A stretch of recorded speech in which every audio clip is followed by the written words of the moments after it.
everyone.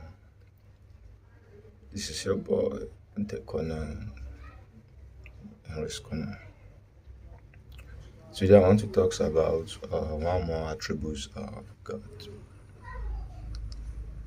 Uh, on my previous video, I talked about that when I say God, I mean the Father, the Son, and the Holy Spirit, that they all have the same attributes.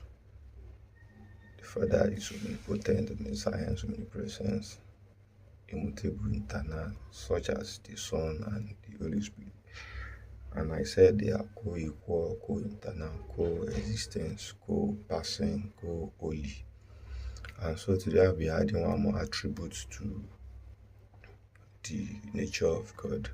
And today we'll be dealing with love.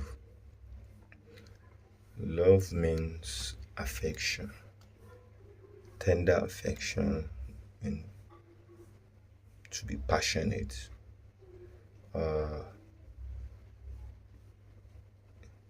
It means friendship. It means goodwill. It means likeness. It means desire, and so forth, and so forth. The God of the Bible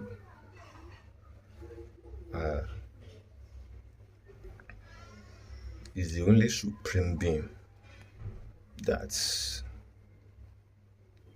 love is nature.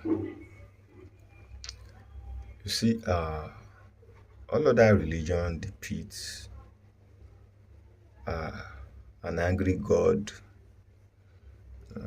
that needs to be appeased. But a God that the Bible depicts is not an angry God. He does not need your appeasement. He is not angry. He is not wroth with anyone. 1 John chapter 4, verse 8 to 16. The Bible makes us to know that God is love, God is light, God is spirit. To see how unique and distinct the God of the Bible is. He is light, He is love, He is spirit. The nature of God is love, and the atmosphere where God dwells is loved.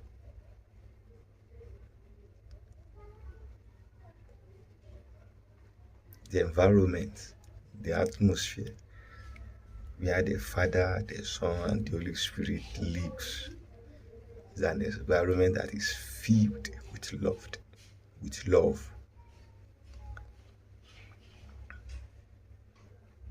The Father loved the Son loved the Father loved the Holy Spirit loved the Father, the Holy Spirit loved the Son loved the Holy Spirit. An environment, an atmosphere of love. That is why love is one of the most essential nature of God. And God is love. If God is love, then love is God. Like the way Bible depicts love is a person. But we think that love is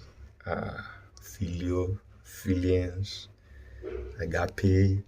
The love of God to man is agape with strange touch, pure, kind in its essence. So I want us to read 1 John 4 verse 8 to 16. 1 John.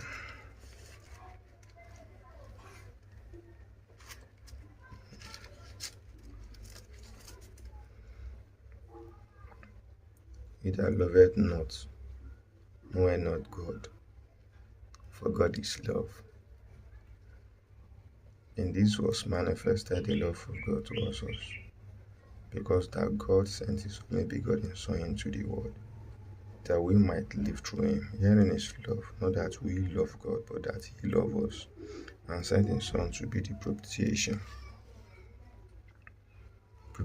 for our sin. Beloved, if God so loved us, we ought also to love one another. No man has seen God at any time. If we love one another, God dwells in us, and his love is perfected in us. Hereby know we that we dwell in him, and he in us, because he hath given us of his Spirit. And we have seen and do testify that the Father sent the Son to be the Savior of the world. Whosoever shall confess that Jesus is the Son of God, God dwelleth in him, and he in God. And we have known and believed the love that God hath to us.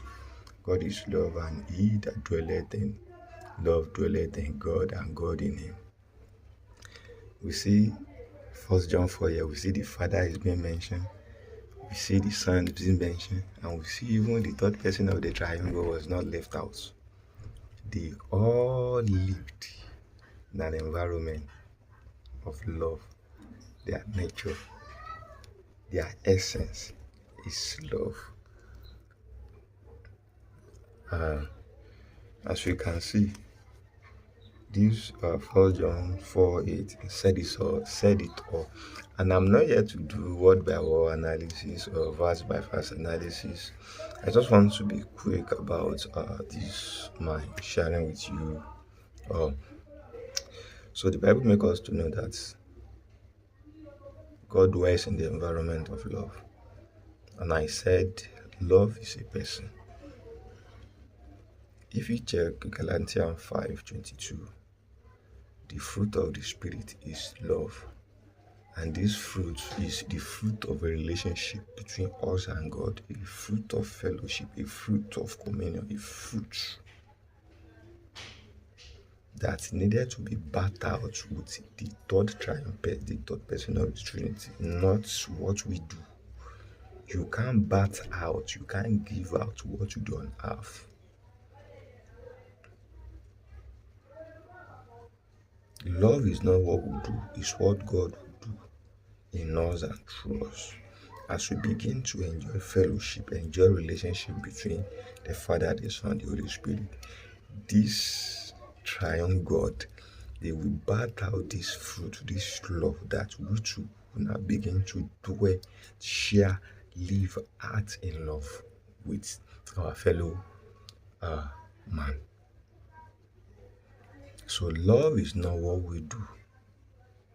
Love is what God, the fruit of relationship between us and God, between me and God, the fruit of that relationship, the essence of that relationship, love will spring forth.